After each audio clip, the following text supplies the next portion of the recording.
and gentlemen, welcome to another fantastic episode of The Left Wing. I am TJ Whitehead, powers taken, not given.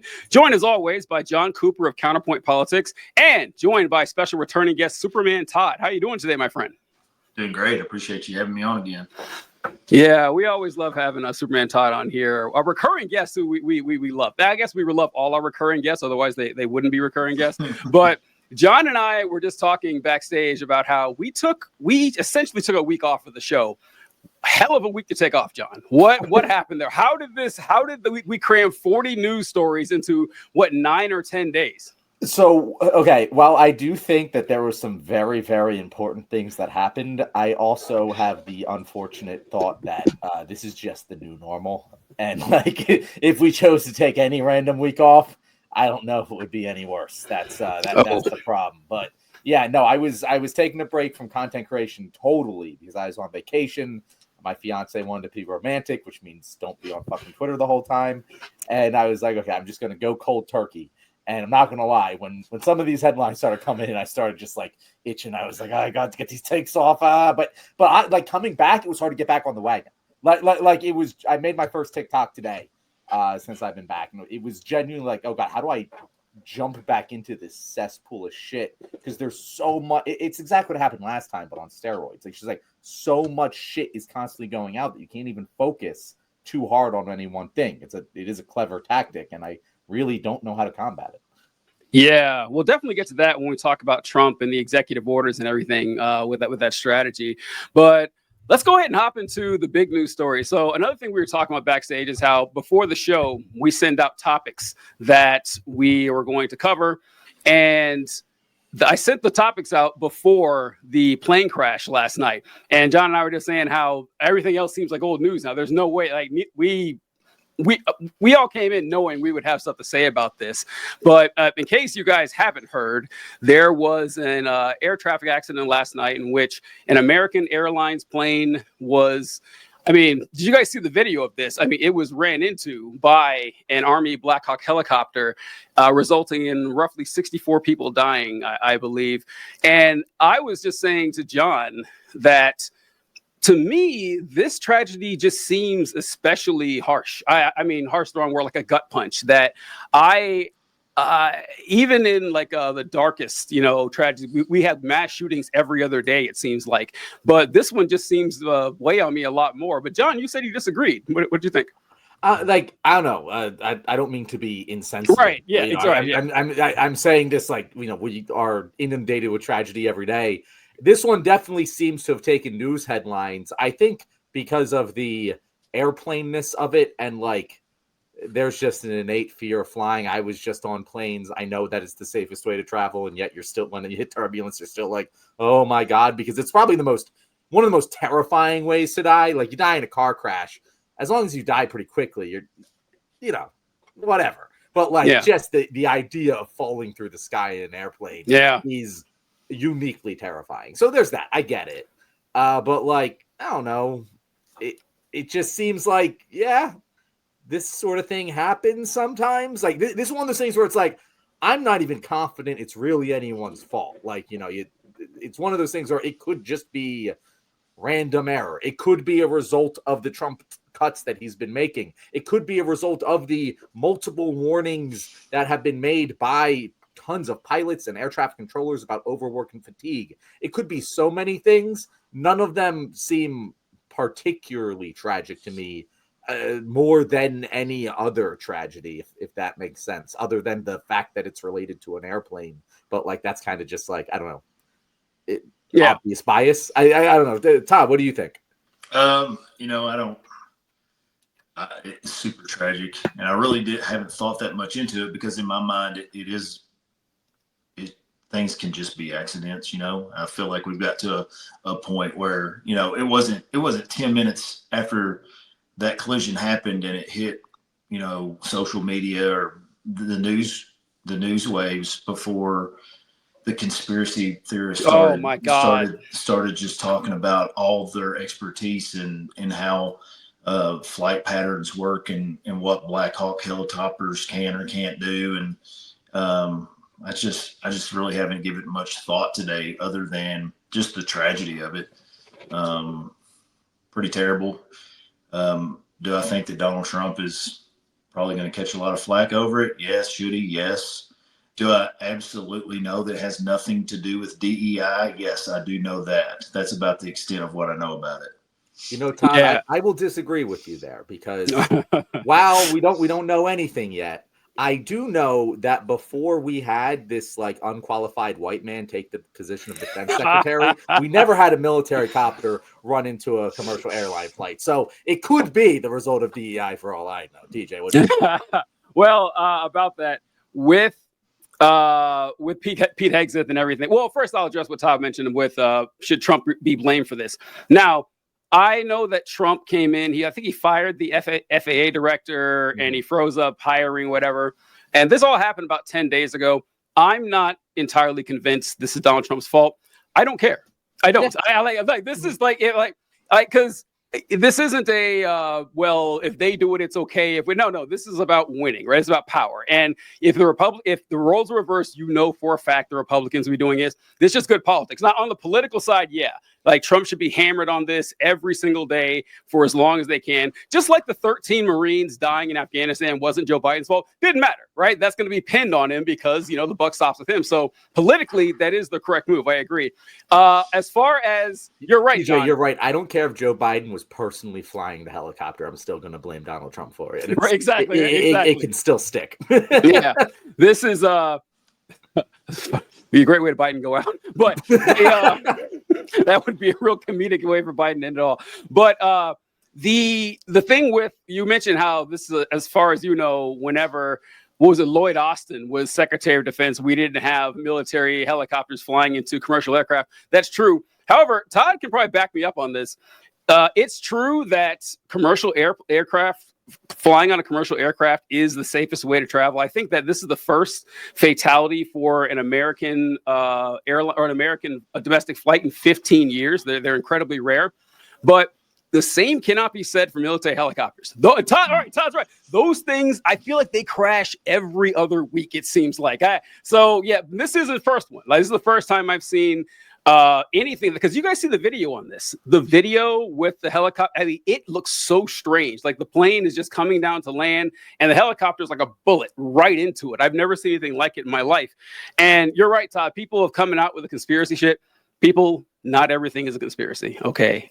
In fact, most things are not a conspiracy. And when the story came out, and you're right, Todd, immediately, I said, oh, who was on the plane? Who was on the helicopter? Ooh, I wonder what target they're going after. This is a distraction. No, folks, accidents just happen sometimes. Even freakishly weird ones. Like Todd was saying how people were talking about, well, here's what I know. It's funny because I did the same thing. It's like when you're in air travel I was in missile defense, they have these things called ACOs, airspace control orders, which is essentially a highway that is built for you in space, where it's like, hey, these are your like literal left and right, up and down limits. You stay in, that is your lane when you're flying.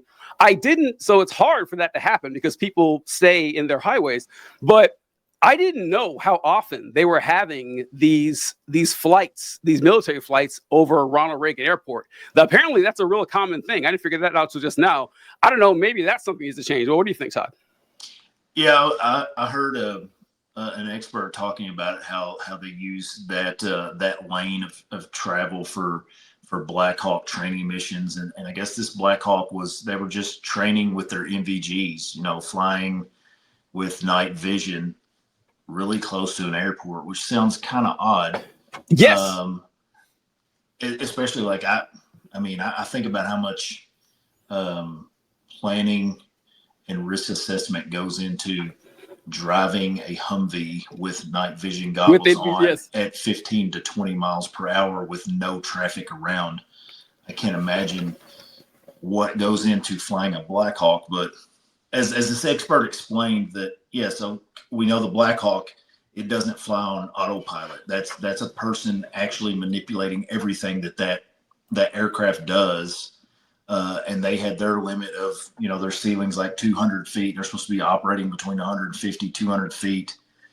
The fact that their little lane that they were taking and that altitude could go into the path of the autopilot landing of an airplane just seems really weird to me. But it doesn't. I don't think it's a conspiracy. I just think it just happened for the first time, and now someone is finally like, "Oh, yeah, maybe that's a bad idea." Yeah, that is. I thought the same thing too. For those of you who have never worn NVG's night vision goggles, or the first thing is that your depth perception is way off. It is way off. Like you would think, it's not just like, oh, I can see in the dark now. Everything is like 3 feet closer or further away than you think it actually is, and lights are blinding with those things on in the dark. And so I've never flown a helicopter, so I don't know how often they do this or whatever. But I did hear that it could have been a training exercise where their instruments were off and they were going to fly dark. And I saw another thing about how the tower was talking to the helicopter pilot and asked them if they saw the plane. And if you watch the video, there's 2 planes. There's the plane that crashed, and then there's a plane far above it. And the helicopter pilot responded that he saw the plane, but he may have saw the wrong one and didn't know the other one was coming. So yeah, a freak accident. Weird that it had the possibility of ever being in this path. There's going to be an investigation on this. And what I should get to real quick for the whole thing is that Donald Trump is blaming DEI for this, like Todd mentioned, which is not shocking, right? Of course he would do that. But what do you think about that, John, when you first heard this? Yeah, I mean, actually, that was the first I heard of it because, like, I kind of had a busy day this morning, didn't really look at the news, and then didn't hop on until like lunchtime. And I was like, oh, that was the first thing I saw about it was he was playing it on DEI. But like, it's just obvious, and it really makes me think about how long it will take before the average American actually realizes that when they say DEI, they mean the N-word. Like, we know that. We've been saying that for years now. But they do know that. Most of them do know that. They do know that that's what they mean. And they know that the N-word is uncouth. It's rude. It's socially unacceptable. But the negative connotation, like most of these people, they look at TJ and they go, in their mind, they think he's not as smart as other people, just at baseline. Yeah, the rest of us do that when we hear him talk. Very nice, John. Very nice. And so, you know, a lot of the I'm not racist stuff is just a front to meaning that I'm not openly racist. But the idea that Black people are not smarter, and if they're in positions of power or authority, then there had to be some sort of system in play that gave them some sort of advantage to be there. That's still what most of these people believe. They just know they're not supposed to publicly say it because to them, the saying it and verbalizing it in that way, that would be racist. But to quietly assume it in your mind and understand it to be true while saying DEI is not racist to them. So Todd, I completely agree with what you're saying there. And I guess to provide more nuance to what I'm saying, my question is, when does that cognitive dissonance cease to exist? Because eventually, at one point just saying the N-word wasn't racist, and eventually we all decided that it was. And at one point it was totally okay to say, Black people are just naturally inferior. Eventually that flipped and we could no longer say that. Racists remained racist the whole time, but they started saying different things, like you're saying. But like, it feels to me that, you have us, you have your liberals who are obviously going to think this is racist, but you have that large, low information voting block, your average American that doesn't follow things very closely. When they hear things like, DEI is leading to accidents, they don't they're not, at least they are not conscious of the fact that they are assuming these kind of racially prejudiced thoughts. At some point, that will become a conscious thing. At some point, everyone will realize the game here. And it's got to happen soon, because I think TJ's pulling up the clip now. But this is utterly absurd when he goes, yeah, there's no evidence. It's just common sense that Black people operating a plane leads to crashes. Like, eventually, enough of those messages in front of enough people, I feel like are going to make them think, that doesn't make much sense. At some point, that must be the case. Maybe I'm the fucking optimistic one again. I think I think it all depends. Like, up until a certain point, we were getting less and less racist as a society, right? We were pulling away from that. but I think we would like to make the assumption that will continue moving forward. But I think the question is, are we at some turning point where we start going backward in that way of thinking? Like, you understand what I'm saying? Like, yeah, we assume that there's being progress towards civil rights because that's the trajectory I think we would all agree we're on the trajectory of more and more civil rights. But has it been put? Has that been put in reverse, and now we're going backwards? Or I think John, John, I want to cut TJ off on the racial topic before we let him speak again. It's a reverse of what I usually do to John. Yeah. So I think John kind of nailed it earlier when you were talking about how it was okay to say certain things in the past and then it just doesn't. The sentiment doesn't necessarily go away. It's just how you say it. It's like, what's his name? Lee Atwater said how, we used to be able to say the N-word, but now we just say busing or welfare, and it conveys the same message. So yeah, like, 70 years ago, people could be more overtly and explicitly racist, but the language just changes to busing, to affirmative action, to political correctness, to woke, to DEI, and then to something else. So yeah, I think the general public sometimes, eventually, this open bigotry will leave a bad taste in their mouth. But we also have to just accept the reality that people, like Todd said, to them, racism is wearing a white hood. Racism is saying racist things or being mean to someone because of the color of their skin. We have a lot of niceness politics that, oh, well, I know a black person and I think they're fine. I think that that's a good, the black family down the street, I got no issue with them. No, they're cool. But overall in the country, I think that they've had it way too easy for too long. That's just how, people kind of see this thing. So I think that, as a whole, it's better. But, people still we had that poll before the election that 50% of America, 54% were in favor of mass deportation.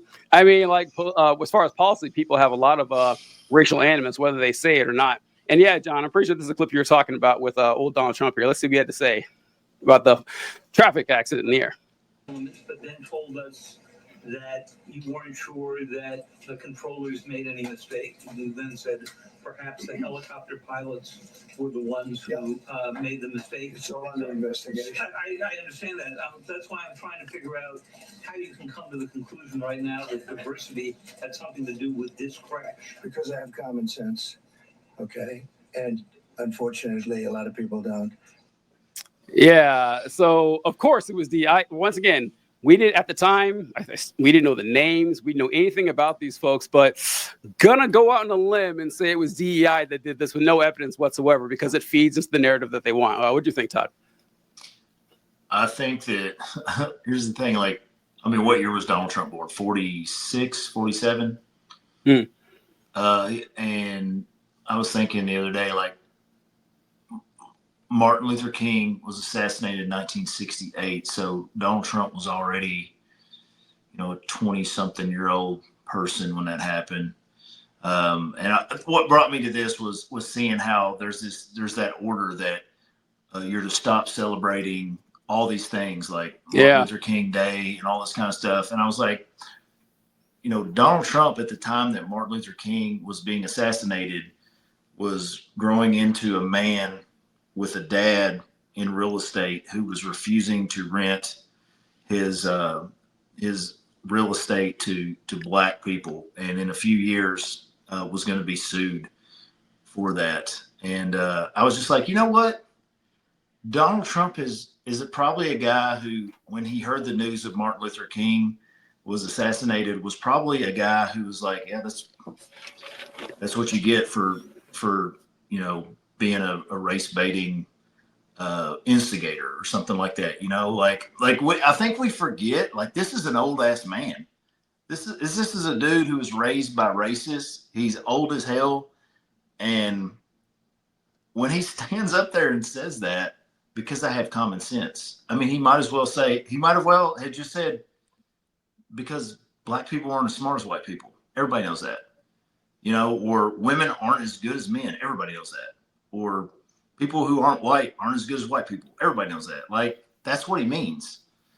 Yeah, because you're right, and what this comment, and not that this comment's going to move the needle. This is, again, we're going to be done talking about this in about 48 hours. But the thing that these comments do is it moves the question away from whether DEI is a good policy and just directly towards should fucking minorities have jobs. Because if you're saying to me, I think DEI is a bad policy because X, Y, and Z, I can give you the benefit of the doubt and say, maybe you're not just speaking out of pure racial prejudice here. But if you say to me, well, it's common sense, if a DEI program exists, any accident that occurs must be the fault of minorities being hired. I don't even know what other conclusion you want to draw. Like I don't even know what other conclusion can be drawn from that other than if minorities are working there, it's a worse place. That's just what that means. There's no other way around it. I haven't even seen a conservative try and spin it in any other way.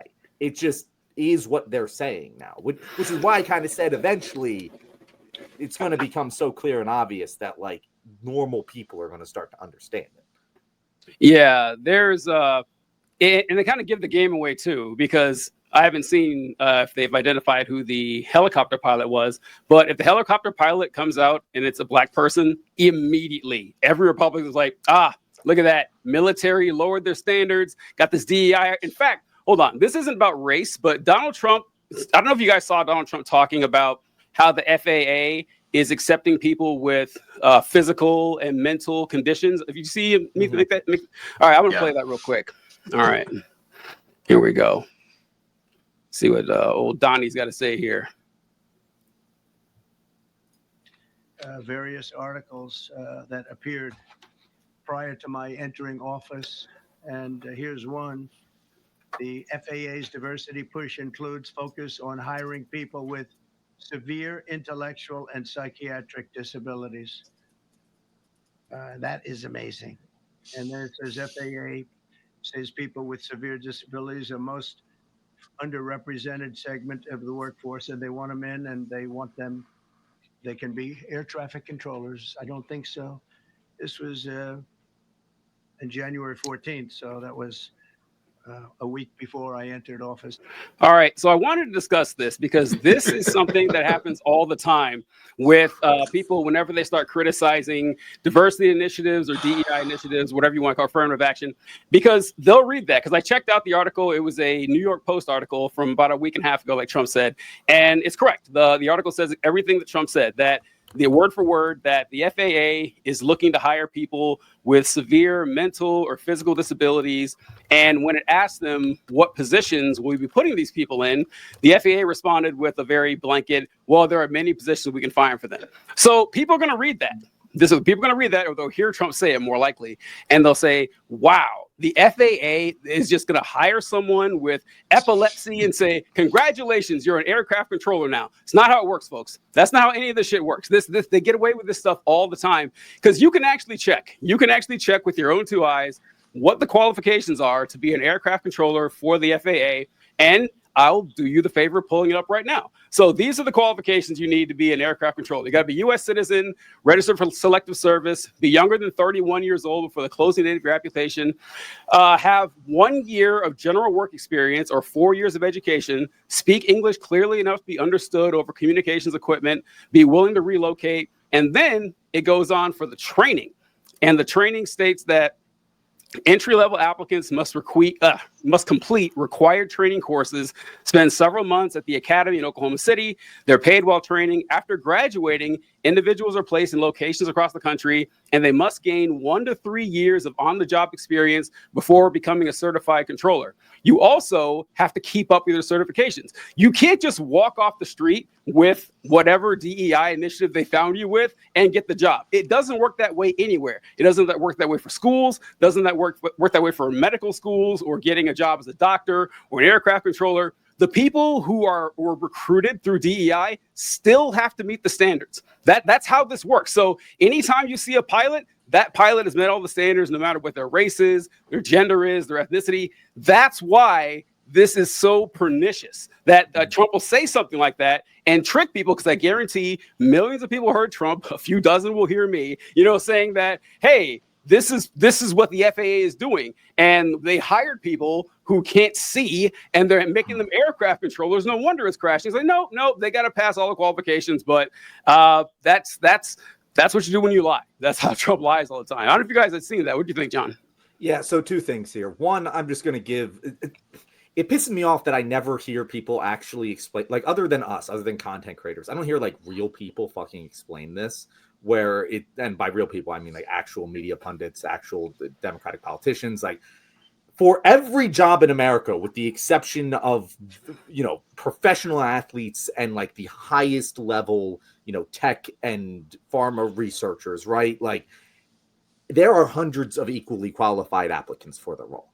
Just every single job, every normal American has ever applied to, there are hundreds, if not thousands of people who are equally qualified. They're interchangeable. And when you see what we have always seen, which I think most people would agree, historically at least, white people have been disproportionately selected for those roles because of the color of their skin. And when you do that, you create a problem. It's just like a stock portfolio. Even if one stock is equally qualified to invest in than another, if it doesn't diversify your portfolio enough, it's going to be bad to invest in that stock. You want a diversified portfolio to prepare for weaknesses. And that is what these DEI programs do. They take the pool of 100 equally qualified applicants, and instead of allowing the personal biases that are innate in all of us that end up with, things like 50% of people with a white sounding name on their resume receive interviews for job application twice as much as the same resume with a black sounding name, in order to adjust for those problems that cause these white people to be overly represented in the job market. You just, instead of selecting, those people from the 100, you make sure you're selecting a certain amount of people from these unrepresented populations in them. That wasn't even the best possible explanation for it, or the most pithy, but it is better than most of what I have heard media pundits and Democratic politicians explain this. And so people just think, oh, we're selecting unqualified black people who can't see to be air traffic controllers. And that's just not the case. Second is that this is a great example what he did here with the FAA of what of that policy of what I'm starting to coin as Hansel and Gretel fallacy, where they do this thing. And I want to share this tweet that I just pulled up. It isn't even the best representation of it, but if you're in political discourse, you've seen this before. Where Republicans will say this: step one, it's not really happening. Step two, yeah, it's happening, but it's not a big deal. Step three, it's a good thing, actually. Step four, people freaking out about it are the real problem.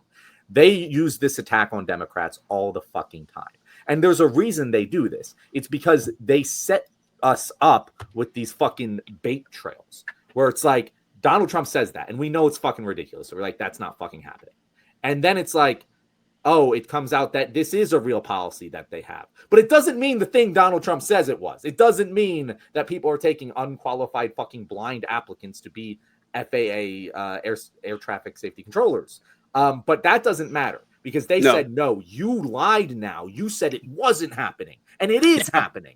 And it's like, no one fucking disagreed that there wasn't some policy to do this. We disagree with the idea that the federal government is hiring blind people to be air traffic controllers. That's the thing Donald Trump said. That is the thing we are attacking, not the actual policy. But then they move the goalposts and you get stuck in this trap.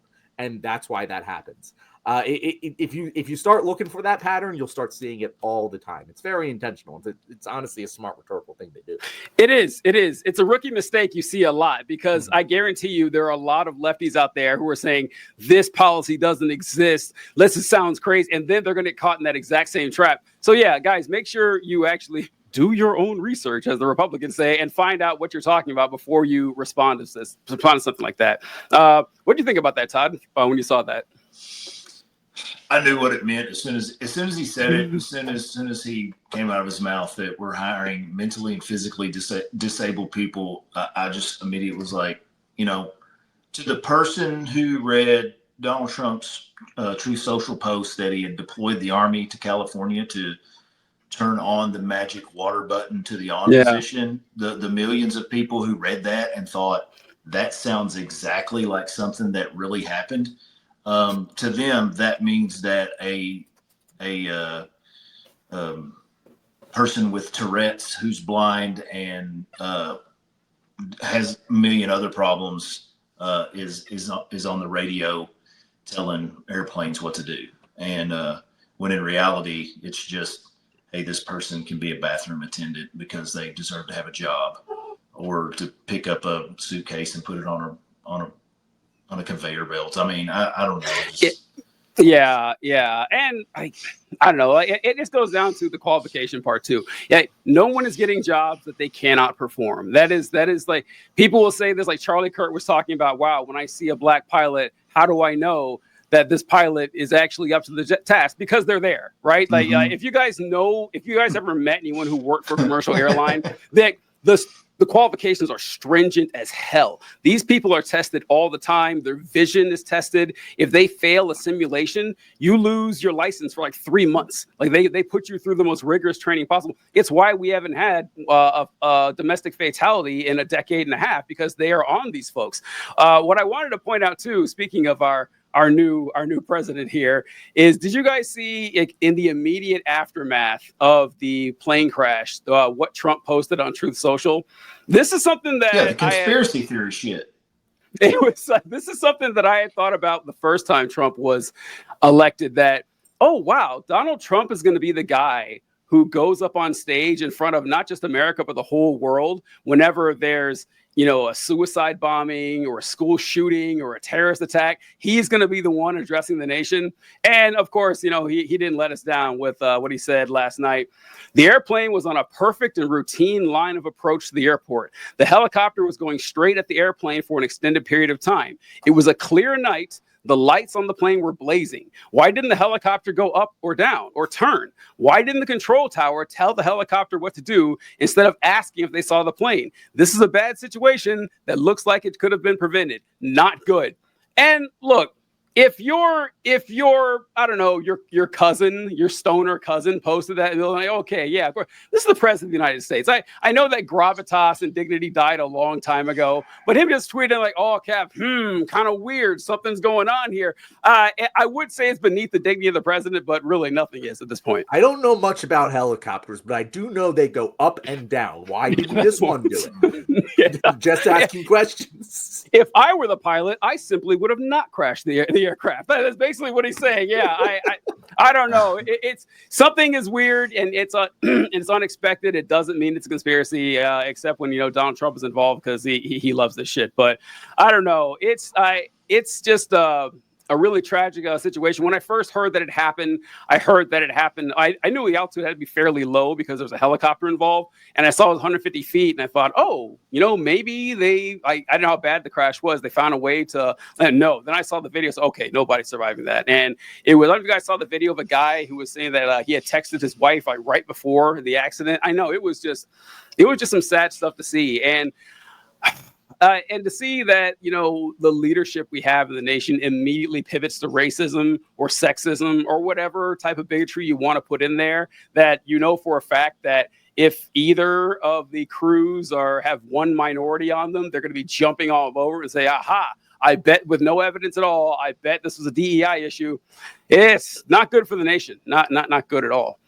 Speaking of things that are not good for the nation, TJ. So this is probably, as much as it's getting a lot of news coverage, it's probably the least important bad thing Donald Trump has done in the past several days here, because I will say, going into the Trump presidency, I had a little bit of optimism that we would experience a Trump presidency with like about a 1.5 times multiplier on the shittiness, and that optimism has just flown out the window. And that happened to me when he tried to pause all federal grants and spending, which is one of those headlines where you read it and at first you're like, Okay, that sounds pretty shitty. And then like you let it wash over you and you realize what it actually means, and it's Donald Trump is trying to take the power of the purse from Congress.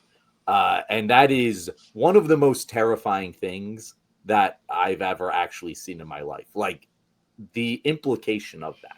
It is one of the most staunch parts of the Constitution. You cannot read it any other way than the Congress has the power of the purse and the executive has the responsibility to distribute those funds. And for him to say, "Oh, I'm just not going to do that," creates a constitutional crisis. And I want to talk a little bit about how you guys interpreted that and what you thought of the general response to it from Congress, from Democrats, from the media. TJ, we'll start with you. What was your first take when that happened? Yeah, my first take when it happened was, I think what a lot of people took away from it was that everything's being frozen. And, it seemed like a weird misstep, honestly. When I first heard it, I was like, wow, even for Donald Trump, that's pretty dumb. That's something that's going to affect a lot of people. And of course, a lot of people mention how, this is going to affect Medicaid and food stamps and rental assistance, and how, wow, a lot of Trump voters depend on stuff like that. And then I saw that it was struck down by the judge. And then the Trump administration they rescinded it and started doing a lot of backpedaling, saying, no, listen, this is not going to affect anything like that, like WIC, like SNAP or rental assistance, anything that goes directly to individuals. That was not our target. This is just saying that we wanted to review all of these spending. And I saw, what's his name, Stephen Miller, saying something like, we want to make sure that if there's a program that says we're going to send X amount of dollars to teach critical race theory at this school, that we can pull that away. And it's like, well, you could have just said that, right? You could have just said, we're going to do a review on a lot of these things that have been allocated by Congress, and we're going to say if we are not going to do it, as if we have that authority. But you didn't. You just came out and said, we're going to put a pause on all this. And I wish I could remember who I heard this from, because I thought it was a good observation, that it goes to a lot what you said earlier, John, about how Trump did this flurry of executive orders, each one more insane than the last. And it could just be something like a I don't know if terror is the wrong word, but just like an unsettling shot across the bow. If he was like, yeah, this is what I can do. This is my intention. I mean, the guy who was in charge of this is Russell Vought. And Russell Vought is a guy we covered on the show months ago, who is, I think he was one of the writers for the Project 2025 thesis or whatever. And now he's in charge of the Office of Management Budget or something like that. So that's what I kind of... Yeah, something I know what it stands for. I can't remember. Yeah, I always forget the M stands for. It's not management, but I can't remember. But what did you think when you saw it, Todd? I just thought, honestly, I'm still trying to wrap my mind around it, because it's still hard to put together the messaging they've put out on it, right? Because, yes, even when they rescinded it, it was like, we're just rescinding the memo, but the actual application of the executive order is still totally in force. And then I'm pretty sure I heard that the judge actually used that press release that the White House made on it as evidence to, like, I'm going to do a restraining order of some sort, because you guys don't seem like you're actually not doing what you're saying that you're going to not do. But I'm like, how is it that I, as just a normal dude, understand that you can't freeze all that kind of spending without affecting millions of people instantly? But it's like the Trump White House, miscalculated. Like, within a few hours, they were like, "Oh yeah, we can't do that."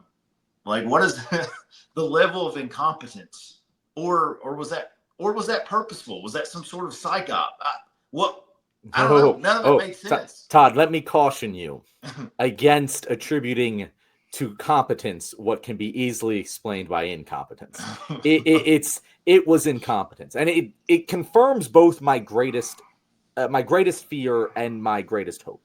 And my greatest fear is that Trump will aim for dictatorial control. This was a clear indicator, as TJ said, a shot across the bow of our Constitution. If this actually were able to go through, I'd be heavily considering getting on a plane and going to another country, because it's not long after that everything goes to shit.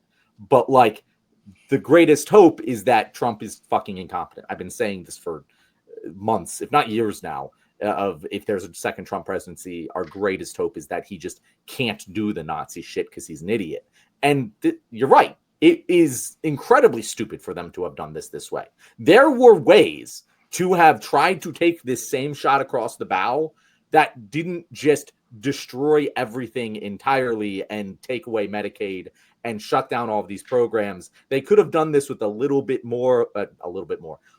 more of a scalpel. And instead they took a fucking like ICBM to it. And that's the problem. Like, that's the problem for Trump, is that he can't do it. They're not competent, but it is scary that they're trying to. TJ, what do you think? Sorry, I was muted there. Yeah, I don't really know. I don't really know, because when you stack it with everything else, it just makes it seem like he's sending a message, but he would like to get things done. But it does make you wonder why they didn't go more targeted with this, because they could have. It may have failed too, but it would have sent a message of like less stability or less of a message of instability to Trump supporters, even, because what's been going on this last week and a half with the executive orders that Trump has pushed out and the stuff that he said and the stock market crash and with this air traffic accident, it's been a rough start for Trump ever since his first couple of days. Yeah, he had a pretty high approval rating, but nothing seems to be right now. And Trump coming out and saying, I'm going to gut all these programs that affect essentially 100 million Americans, a lot of Republicans. I can conceptualize what they were trying to do, but it seems kind of dumb even for them. It is dumb, but here's the thing. The worst fear is that the people behind Project 2025, the adult Nazis in the room, so to speak, they have had all of these years to prepare. And like the fear was that those years of preparation would lead to immediate targeted sequences of events that would gain more power. And what seems to be happening more so is Trump is very much in control and using his typical blunderbuss strategy. Now, I don't want to overstate the fact that when this sort of thing receives all the attention and gets paused and we do stop it, it is a win. But there were 85 other executive orders that flew under the radar because of it. And those things do damage. And that is a way to accumulate power. But it's not a very effective way to accumulate and maintain power. It isn't something that will have lasting power after Trump is gone. It comes and goes with Trump. And the problem for the adult Nazis in the room is that Trump wants it to come and go with Trump. Trump doesn't care about anything other than Trump. And that's why you see incompetence like this, because, I don't know, this might not be relatable to some people, but if you've ever had a boss who's a jackass, who wants to surround themselves with yes men, who isn't very competent, but they want things done their way anyway, you've experienced this. You've experienced doing things that you knew were stupid and incorrect because that's the way the fucking dumbass boss wanted it. And if you didn't do that, if you pushed back on him, your ass was on the chopping block.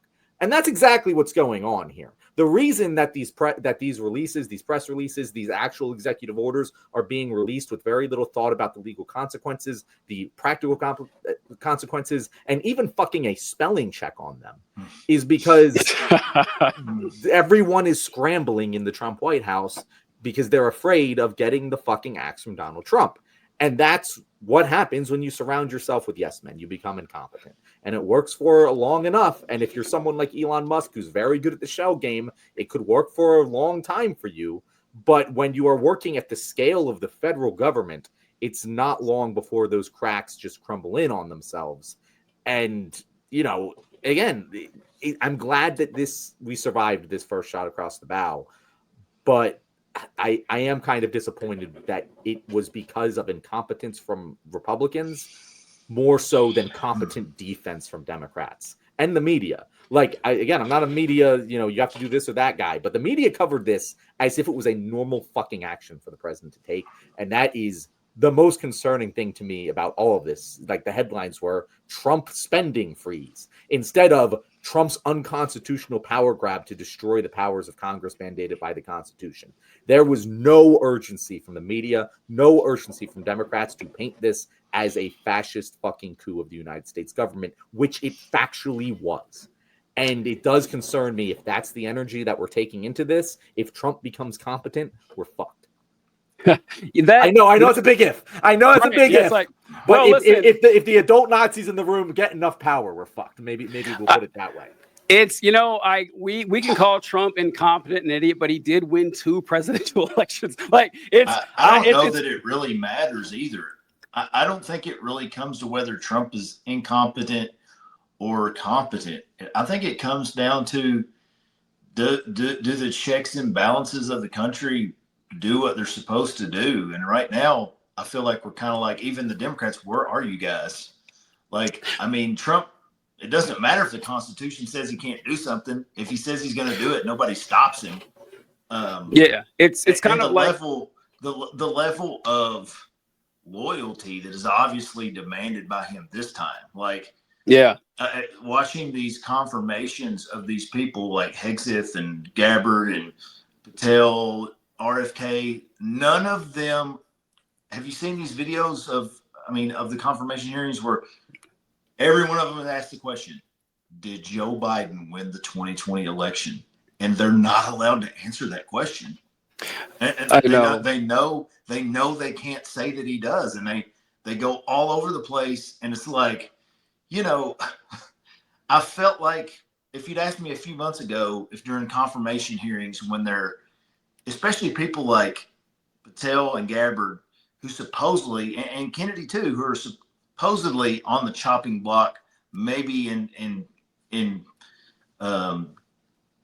trouble and maybe not going to be confirmed, which I'll believe that when I see it since Hegseth got confirmed. But I figured that they would at least be like, I got to show that I'm not crazy, that I'm not a cult member, that I'm actually up for the task of the job.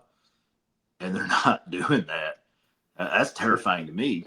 Yeah. Wait, that's one of our topics. I want to get to I have a lot to say about those confirmations too, but yeah, it's the loyalty to Trump. Like, this is every time you saw someone that he had endorsed or who was trying to get his endorsement, essentially the only thing that mattered was how much you support Trump and if you could deny the election. And it's kind of tragic that ended up winning. And, as far as John, you're talking about the unconstitutionality of Trump's actions. That's actually what weirds me out more. Because earlier I mentioned that if Trump wanted to do this, if he wanted to come right out the gate with something that's clearly unconstitutional, he already had that. He already had the birthright citizenship thing.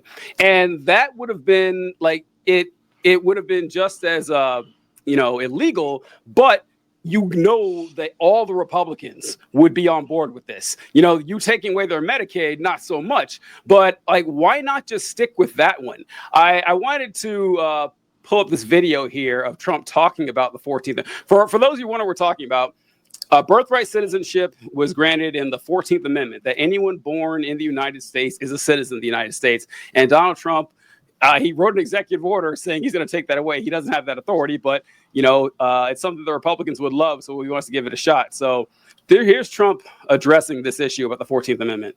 We are fighting hard to get birthright citizenship or automatic citizenship for the children of illegal aliens. That's another way. It's automatic citizenship for children of illegal aliens. That's the other term that they use, which is actually more accurate, more understandable. And it's ridiculous. We're the only country that has it, and certainly the only country that has it to that extent. And it wasn't meant, if you look, it was really meant for children of slaves. This is when it happened. The children of slaves. It was not meant for everyone to come into our country by airplane or charging across the borders from all over the world and think they're going to become citizens. It's not meant for that. It wasn't meant for that. And hopefully at some point the courts will understand that without having to go through a whole big deal. This was meant for the children of slaves. And look at the timing of it and you'll see. And I hope judges will understand that.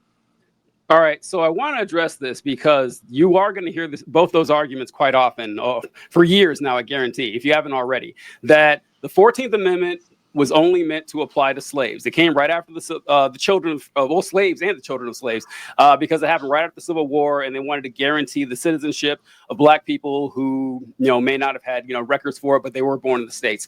And they'll say that, well, no other country has this. This is unique to the United States. And to address both of those points, first, yes, like primarily, you could say that, there's a reason it came right after the 13th Amendment, which guaranteed Black people the right to vote.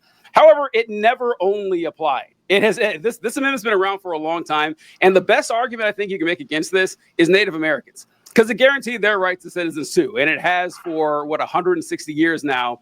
And it's never been overturned. Everyone's like, oh yeah, this is just how it is. And there are a lot of countries, our peers, you would say, like, industrialized nations or whatever. A lot of them don't have birthright citizenship. You won't find it in Europe or, Japan. I don't know about Australia, maybe, I'm not sure. But you find it mostly in the Western Hemisphere. And there's a pretty good reason for that, because we wanted to encourage immigration. If you come into the United States, we want you to buy into the idea of the United States of America, which is supposedly what Republicans want, right? We want you, if you're born here and you have citizenship, you have a stake in what happens to this nation, or a larger stake than you would if you weren't a citizen. And that's one of the best ways. It's one of the best ways to keep the economy growing. It's one of the best ways to strengthen our culture. There's pretty much only positives that we get from this, unless you're a racist. Then you're going to have some issues with this. But I wanted you guys to keep an eye on that, because you will be hearing that a lot. And I bring up the Native American one all the time. It's like, well, what about them? Is it going to take that away from them too? Well, no. Well, look, that's what the bill was meant for. It was meant for anyone born in the United States. The majority of people it applied to were the children of slaves and the slaves themselves. But it's a canard to just, do anything other than hide their ethnocentrism and their bigotry. Yeah, this is one of those issues. Obviously, people know that immigration is one of my big hot button topics, but the birthright citizenship thing in particular is one of those things that it's so indicative of philosophical, ideological rot to be opposed to it. Because why? I've never heard someone give me an explanation for why two babies can be sitting next to each other in a hospital, and one should be an American citizen and the other shouldn't because of who their parents are. That makes no sense to me. It spits in the face of all men being born equal, because people don't like to follow me on, hey, that should apply to everyone, not just the people born in the United States of America. But fuck you if you're telling me that those two babies shouldn't be given the exact same rights under the law, who were born fucking next to each other in goddamn New Jersey. Like, they're both Americans. And you even have these same fucking people going, oh, well, we got declining birth rates. Oh, yada, yada, yada. Hey, Yep. Elon Musk. Yeah, exactly. How the fuck can you sit there and be like, hey, we have declining birth rates, that's a problem, and also be like, hey, these people being born here, we don't even fucking want them. Like, that's insane to me. All of it's insane to me, but that one in particular, this has become some mainstream fucking talking point, is very indicative of fucking racist ideological rot in this country, because there's really no good way to say, I don't think that baby should be an American because of who their parents are. That's fucking dumb. What do you think, Todd? Yeah, I think, first of all, like, the idea, like the stance of it was never supposed to apply the way that it does today. Like, it was just for slaves, is like, but we got these generations of jurisprudence that says that it is. Like, do you know how many white supremacists, how many racist judges and Supreme Court sat on the bench and justified Jim Crow and segregation, but also understood that the 14th Amendment granted citizenship to people they didn't freaking like and probably didn't want in the country? Like, we had to make it to the 21st century for a mainstream political movement to make this argument and expect to be taken seriously. Like, even in the 50s and 60s, nobody was saying this. And then the whole thing about, on one hand, birth rates are down. We need more people in the workforce. There's not enough people to pay into Social Security and keep it solvent. There's not enough people paying into pension plans to take care of the boomers and all this other kind of crap. But at the same time, by God, we don't want these babies. Like, these kids don't need to stay here and work and get a tax ID number. Hell no, send them back. And you know, it all Elon Musk, what's he got, 13, 14 kids? He basically has started a freaking baby factory down in Texas where he can continue to push out kids to fix this problem that he loves to stand in front of crowds of people who are overwhelmingly MAGA and talk about how we need more babies born. JD Vance, we need more babies born. That's what we want. And then be like, yeah, but not those. Also, why would you think that's a Nazi salute I just did whenever I am so obviously a white supremacist who only wants kids who look like me to be born up? Yeah. The solution's staring them right in the face. And I like asking that question that, hey, you guys are really concerned about this low birth rate thing, and that we're not, like Todd said, we're not going to have enough young people working to support the old people. And there could be a coming economic collapse in the next 50 or 60 years if we don't solve this issue. And, well, immigration would help a whole lot, right? And plus, immigrant populations generally have higher birth rates than native populations. It's a win-win all around. And they will say stuff like, well, you know, we're worried about the cultural change for non-Americans. Like, well, if they're here and they apply, they are Americans, right? That it wouldn't be non-Americans doing it. And so, well, you know, a lot of them try to make the religion arguments. Like, well, you know, this is a Christian nation, which I love, because can someone help me out? What religion is predominant in Latin America? Can tell me? My gut tells me it's Christianity, but for some reason that's not good enough. Hell, in Africa, like, the predominant religion is Christianity. It's like, okay, well, I don't think your problem is actually the religion. It turns out it might be something else. I'm so glad you mentioned this, Todd, with Elon Musk, because I like the rest of you, we saw Elon Musk do the Nazi salute saying, my heart goes out to you and everything. And I've seen a lot of people say stuff like, wow, you guys think that was an okay symbol. How about you do it yourself? How about you go out there and do it? Let's see you do it, Yukar. I don't recommend that. I do not recommend that at all, because the way I see it, why wouldn't they take you up on this offer? Well, why wouldn't they? I mean, do you think these folks have shame? Do you think that they're worried about what other people think about you? Hell, even if they lose their job, they'll just be immortalized by the rest of the Republicans. And my thought is that we're going to start seeing this a lot more. And I don't know if you guys saw this, but there was a priest named Calvin Robinson who spoke at the National Pro-Life Summit. And I want to go ahead and show you guys watching exactly what I'm talking about here. How, you know, get ready to see this a whole lot more, certainly not less. This is the last stand for Christendom. It's make or break time. The whole of the old world is crumbling. Every country in Europe is embracing death. America, as far as I could see, is the only country fighting for life. And that's down to you guys. So God bless all of you for what you're doing. Please keep doing it. I hope that I can encourage you. And my heart goes out to you. God bless. So I wanted to play that and draw attention, not necessarily to the salute, which, you know, obviously it is what it is. I want to draw your attention to the reaction by the crowd at the National Pro-Life Summit.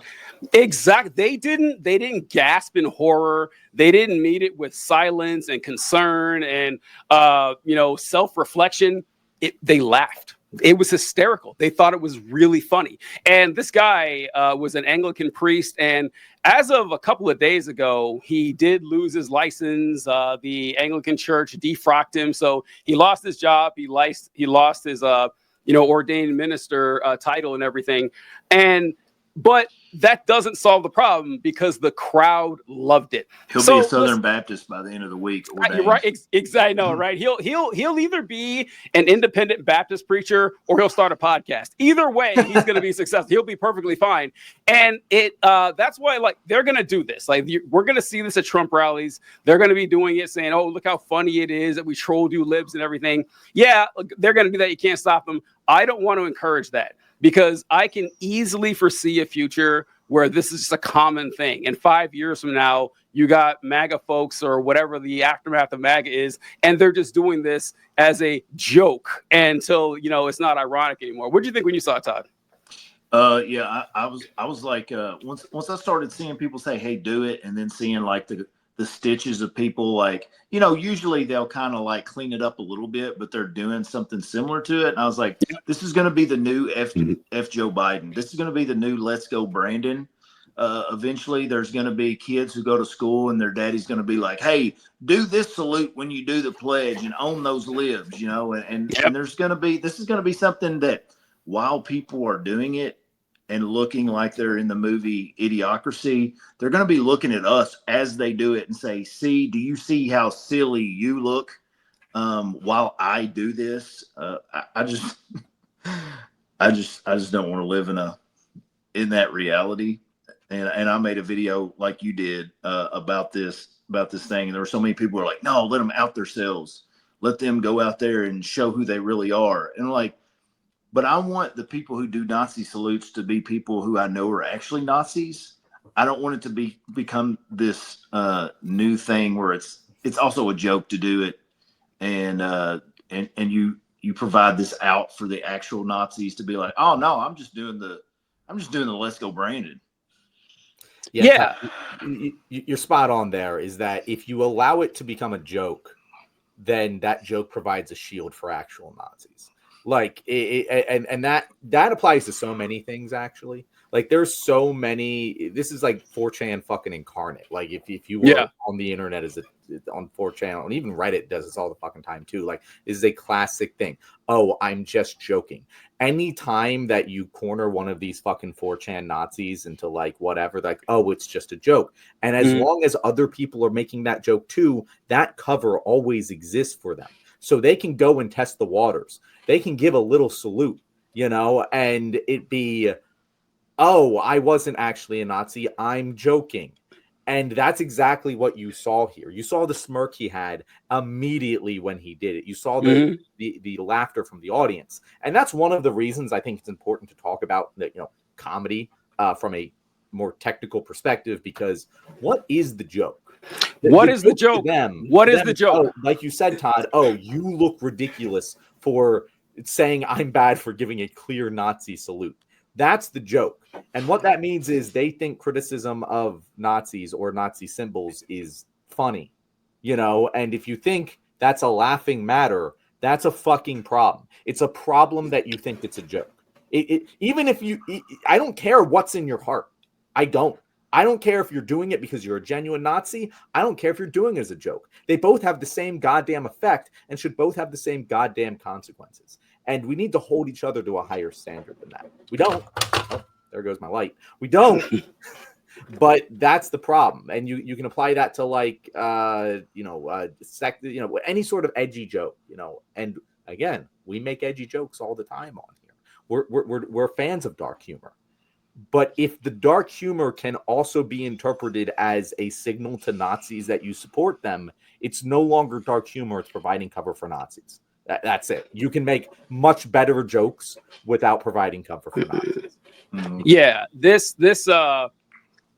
I love this question of what the joke is, because they could do this. Like, you could pull out a swastika if you wanted and saying, well, you know, I'm only doing this because this is an ancient Hindu symbol for peace and prosperity, whatever. All right, I got that. But this is not 5,000 years ago. This is today. And today that has a very specific meaning. And you know that, right? You know that. It was just a Roman salute, TJ. It was just a Roman salute. I'm going to get to that Roman salute thing. I'm so glad you brought that up. I forgot all about that. Let me write that down, Roman salute. But you know what this means in current day in the modern context. So even if, and trust me, that is a huge if, you're being sincere by wearing the swastika as a symbol of peace, you know what other people are going to think. This is what I used to say to folks who had Confederate flags back in the day. And they say, listen, to me, it's heritage, not hate. It's like, well, buddy, you're from Michigan. It's not your, well, I don't know. I just like the Confederate flag or something. And so, okay, listen, even if you're being sincere, you're being honest here, that you don't see the Confederate flag as a symbol of hate, you know millions of people do, and you're perfectly fine with that. Why? Like, why are you okay with this? Like, if there was something that I liked, but I knew millions of people found fantastically offensive and had an actual reason, like a historical reason, like, okay, well, all right, I'm going to put, my ego to the side here to not appear like a sociopath, but they kind of like it. The Roman salute thing, when I saw it, My first thought when I saw this, Elon Musk doing it, by the way, if you guys, he did it twice in a row. I don't know if everyone out there saw the angles. He did it toward the crowd, turned around, did the rear of the crowd. He knew exactly what he was doing, and the biting his lip when he did it. And and the exhale of just like, it was so aggressive. I've literally never seen one that's so obvious. I've never seen it in my entire life. Yeah, Herman Goering never hit. You don't just fumble your way into that. You don't just stumble into that in your life ever, and especially you don't stumble into it twice in a row. And if you guys look, there was one angle where it showed it from the side. He stepped into it when he did it. He didn't just stand still; like he forcefully put it in there. No one sends your heart to another person. And I love those videos from the crowd, where you can see and hear the actual hardcore MAGAs who are there for that inauguration day speech say what it was. Like the audio is on there. There's one where the dude's like, "Yo, this MFer just did a Sig Heil." And yep. But when I saw it, my first thought was I didn't expect that my heart goes out to you to be the defense. I didn't expect that. I did. That was very funny. I cannot believe that. I was like, come on. People were genuinely like, bro, he said his heart goes out to you. It couldn't have been a Nazi salute. Like, what the fuck does that even mean? Are you yeah, come on. Like, there are a few times where you run across defenses where like, I don't believe you're being sincere at all. No one in the history of mankind has ever thrown their heart to the crowd like that, including Elon Musk, by the way. A king's ransom to you. If you can find any video of Elon Musk saying, my heart goes out to you in that fashion. No. He actually, there is a video of him saying something similar, like to my heart goes out to you. And he's like, it's so clearly a completely different thing. No, not saying the words, but doing the symbol when he does the whole thing. Yeah, he doesn't. Yeah, at all. But when I saw it, I thought, I bet they're going to go with the Roman salute thing. And the only reason I thought that was because I watched a fantastic miniseries on HBO called Rome. If you guys haven't watched it, it's incredible. And when I watched it, I saw that the Roman soldiers, when they saluted Caesar, they did it exactly like that. I said, okay, I guess it came from Rome. Turns out it didn't. Turns out, this is weird. So in looking into this, the Roman salute comes from a painting from like the 1700s. But I remember seeing the painting in my literature book in like 11th grade, where it showed some Roman soldiers holding swords. And then there was 5 or 6 of them doing the hands out salute to the swords or whatever. And that was taken and adopted by the fascists because they thought it was a Roman salute. It was actually just made up by the painter. There's no actual historical evidence of Roman soldiers saluting in that fashion. Like, we don't know how they saluted, but that was just from a couple hundred years ago. But yeah, that was just kind of wild here. And John, this is back to the why. Well, what is the joke? I love this question here because there's a reason that in general, right wingers are not that funny, because conservative comedy is dog shit. Conservative comedy relies on beating people up. That's it. And you will see this when you ask them, like, hey, what's the punchline here? And the punchline is usually, look how stupid that person is, or look how bad that person feels. Because conservatives have 2 jokes. They have 2 jokes. Their first joke is, look at all these genders, like the Apache helicopter. They have that joke. And then a few years ago, they came up with Elon Musk is an African American. Those are their only 2 jokes that they have.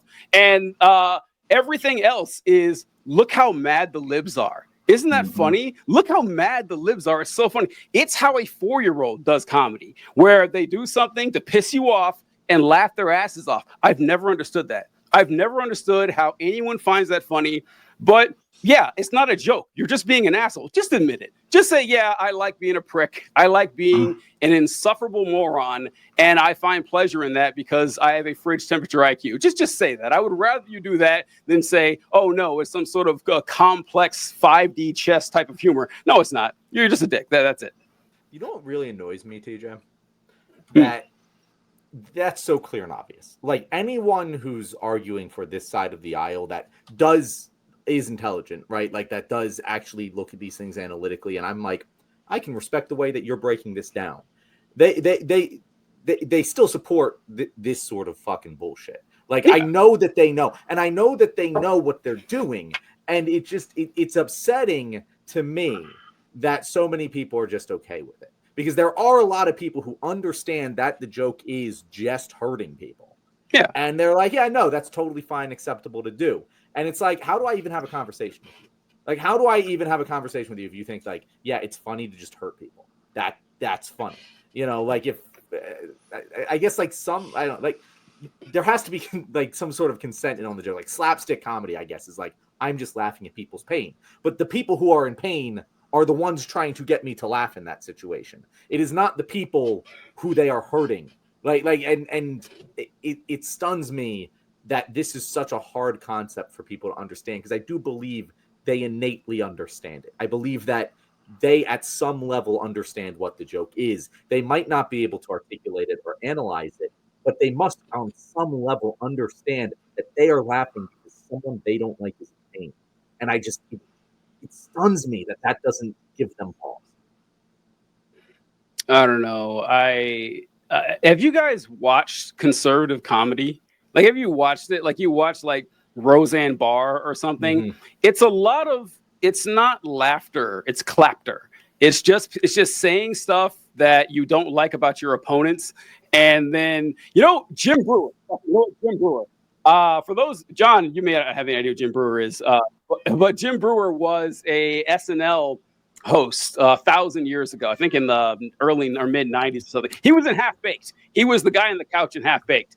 And this guy, I know this guy. Yeah. He's done a hard right turn into doing conservative comedy. If you ever have a hack washed up, you'll see this with a lot of hack washed up comedians who can't make it in the comedy world. They'll just do conservative comedy, and you're gonna see why. Because this is all it takes. I mean, what do they do? Like, hey, what about these transgenders? Really? That's actually better than what TJ's about to show. Yeah. All right, here we go. This is Jim Brewer doing a hilarious bit. You know what a cockatoo is? A cockatoo.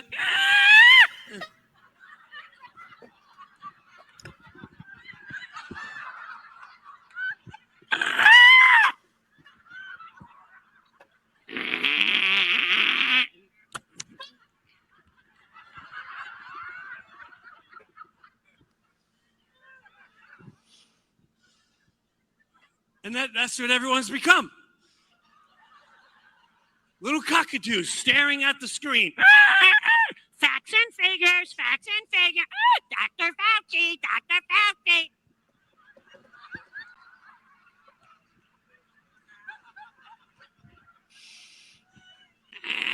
Trust the science. Trust the science.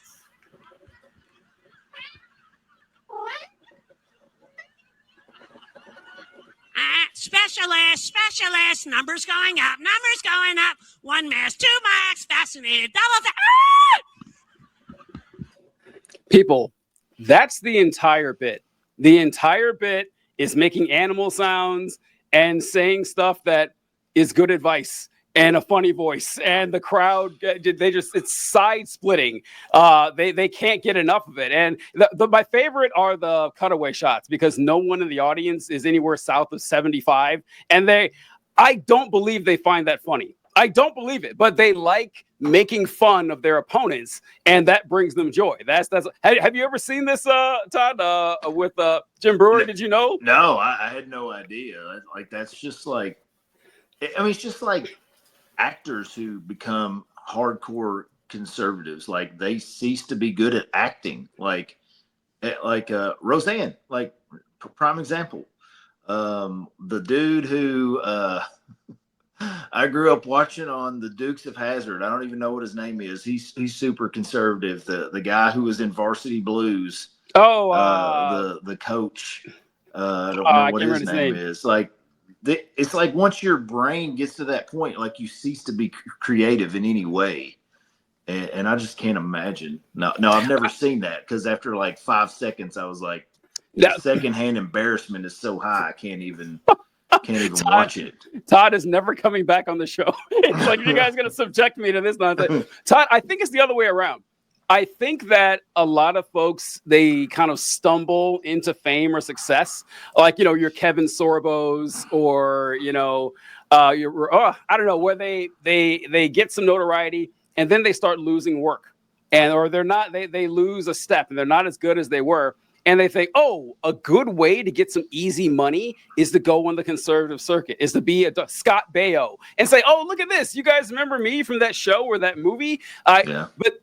But then again, you know, that's the best case scenario, because there are like legitimately good, talented people who love being conservative, like Mel Gibson or John Voight, like people who could actually act like, you know, they didn't have to do this. They're just actually evil on the inside. That's a lot worse to see. I don't know if you guys saw Mel Gibson on Joe Rogan's show.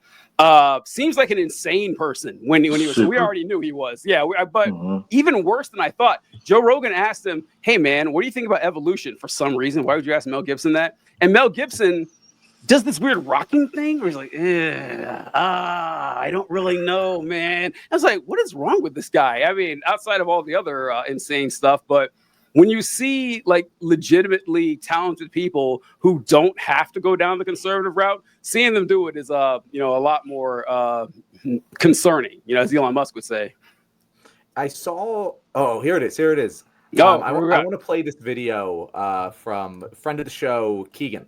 He posted this. I don't know if it was today. It was recently. It was 5 days ago. But it was excellent. It kind of explained, because for people who don't know, who haven't seen him on the show before, he is an expert in political psychology. That's what he went to school for. Like, that's what he does.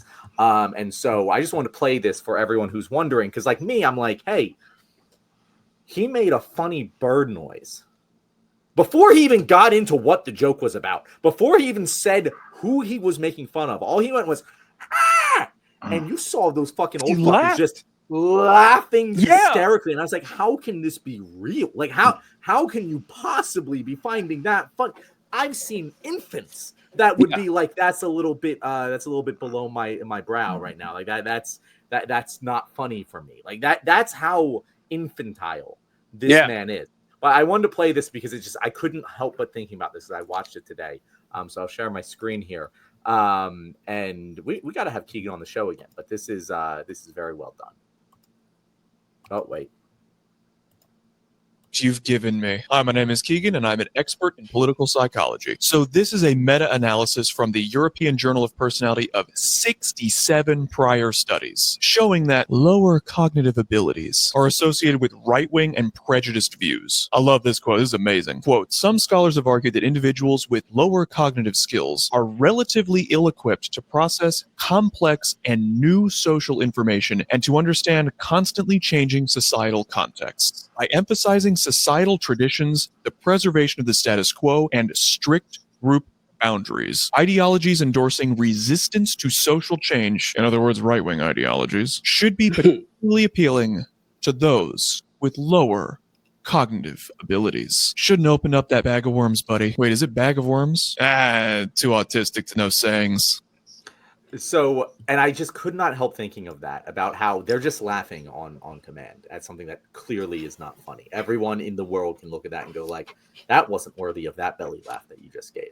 And before I throw stones in a glass house, we have all laughed at things that weren't actually funny in order to, like, because of just the environment we were in, people were laughing around us. And so we felt the need to conform to the laughter around us. And we have laughed at things that weren't funny. Every single human has done this.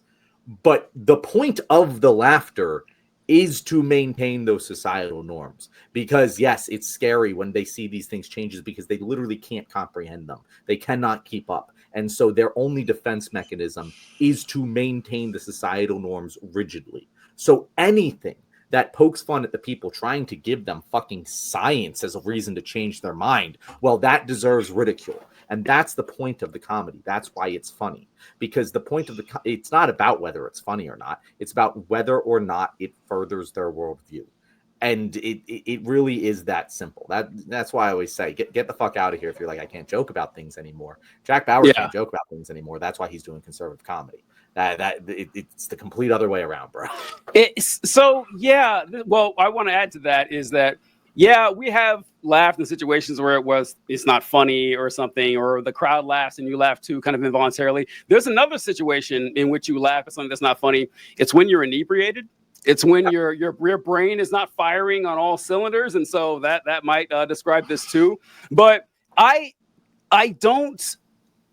hesitate to give them that much credit that, well, they're laughing because they're making fun of their enemies and stuff like that. Because, yeah, I know people do that, but I hold them in low regard, however their political minds are. Like, I don't find, oh, look, Donald Trump is a giant Cheeto to be funny. That's not funny. People do it all the time. It's not. It's stupid. It's a low ball, zero effort joke. Oh, look how fat he is. Like, okay, this isn't... you didn't put any effort into this joke here. I have a lot of respect for this art form, for comedy, and I kind of expect more. If you're going to get a laugh out of me, you got to try. You can't just say, "Oh, look at this! Look how dumb the Republicans are." Yeah, I know. That's I don't need you to tell me this in the form of a joke. Well, you can, but make it a good one. I don't know. I just I get upset at that shit. All right, there's this. We just did a whole bit on bits. And comedy. Like that was a whole video right there. We had no plans on doing it. It just went that direct. There are very few things that set me off worse than bad comedy. I can't stand it. Or not necessarily bad comedy, because I can respect someone who's trying to be funny and they fuck it up, because I always say that if you tell a joke and your audience doesn't laugh, it's always your fault. Because you either fucked up the timing of the joke, either the joke didn't really make sense, or more often than not, you just failed to understand your audience. Because there are jokes that I'll tell to you guys that I wouldn't tell to my family, because like I'm still gonna be funny either way, but I'm gonna make sure to tailor the joke to my audience. You fuck that up, it's still your fault. It's never the audience's fault, which is why it's so insufferable when you hear comedians saying, "I can't even tell jokes anymore." No, you just suck. You just kind of suck, because the job of a comedian is to know their audience. This is a hard segue. John's gonna be very disappointed in me because it doesn't have anything to do with what we're talking about. But I wanted to get this before we end the show. We're at half an hour left, but I wanted to throw this up just to see if you guys have seen this. So Nancy Mace, as we all know, has been crusading for women's before TJ gets into this, I need to comment on the fact that he couldn't find a way to segue bad jokes into Nancy Mace. Like, does she make jokes? Does she? Well, I guess she, okay. Speaking of bad jokes, Nancy Mace, yeah, it's true. Nancy Mace. God damn, very simple, TJ. I can't stand Nancy Mace, man. That would have been a decent one. Like, bad joke. Look at this. Anyway, but Nancy Mace was talking about. She's always talking about trans issues and how she's terrified for her life because trans women exist and everything. But she made a post I saw a couple of days ago where she showed a picture of her. She went to the Citadel, which is a military academy, I believe, in South Carolina. Mm-hmm. And she was the first woman to graduate from the Citadel. And so she put a post up saying, I didn't graduate as the first woman from the Citadel to see men invade women's spaces and stuff like that. And our dear friend Matt Walsh saw this post and was none too pleased. And I wanted to show everyone what he said here. And Did he call her DEI hire? Basically so. He said, the girl boss feminism routine isn't just cringy, it also directly undermines our argument. The Citadel was a male-only space forced by law to admit females in the name of diversity and inclusion.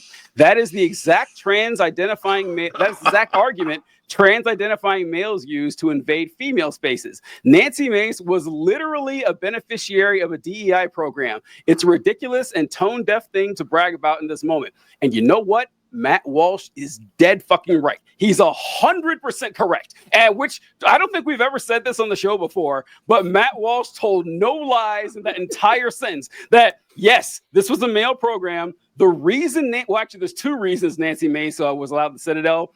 First, for the military and military academies expanding their reach to grow their recruiting pool. Why wouldn't they want to do that? Second, because her dad was the commandant of the school. Very important to point that out. That's why Nancy Mace was there. It wasn't DEI. It was nepotism. It was nepotism and DEI. It was like the best possible combination of everything. And so he's like, yeah, so you're the beneficiary of a DEI program and you're a woman, interloper, invading men's spaces. This is the exact argument you're using against the trans folks. You should stop. And by the way, feminism is bad. I mean, he was wrong about that. But I mean, this is just hypocrisy burning doesn't get people anywhere. But I like when it's right on right hypocrisy, because the only hope we have of surviving this, honestly, is if the right wing starts tearing themselves apart. And that's, I mean, also, we kind of knew it's coming too, because whenever you see these people who are the members of disenfranchised groups supporting the right wing, we always say, like, folks, it's just a matter of time before they come for you, you know. And now they've come for you, Nancy Mace. I expect to see a whole lot more of this. So that's one of the only ways we can start progressing, is if they start tearing themselves apart. Todd, I know you got something to say about this. You were I'm just like, exhaling and eye rolling the whole time. I'm like, why did he stop with she was invading a male space at the Citadel? Why did he not say she's invading a male space in Congress? Like, why is that not his argument? Like, but yeah, it's women. good to Women see. in Congress is like women voting in general. I mean, that's just a DEI program for democracy. Yeah, right. But it's really got under my skin that she's leading this charge. Like, listening to her talk about DEI, and then in the next breath talk about, I'm the first woman to ever graduate from the Citadel, which I'm like, awesome, congratulations. But it's not okay for you to think that, because you're being hypocritical. I hate to give it to Matt Walsh, but I will say, excuse me, sorry, that Matt Walsh is very good at what he does. Matt Walsh is, in fact, one of the best. He is so good at writing bait.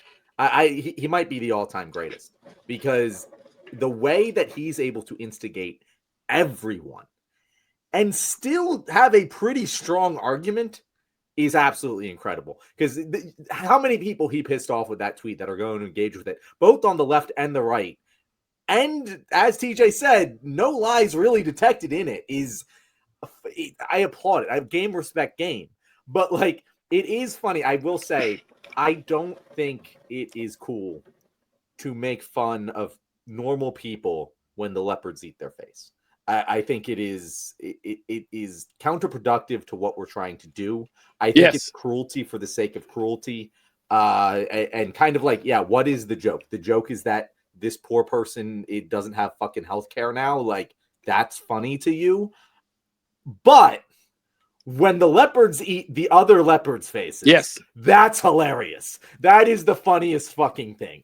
When you have someone who has perpetuated and benefited from this leopards eating facing party at the highest of levels, it's funny when leopards eat their face. And that's exactly what happened to Nancy Mace here, because she totally uses the girl boss feminism thing. So have we gotten to the bottom fucking argument? Have we got to the bottom, like the mistake she made thinking that there was a trans woman in the bathroom and she confronted that person? Was that just like some random citizen who was at the Capitol using a bathroom, or was that another Congress member? Do we know that?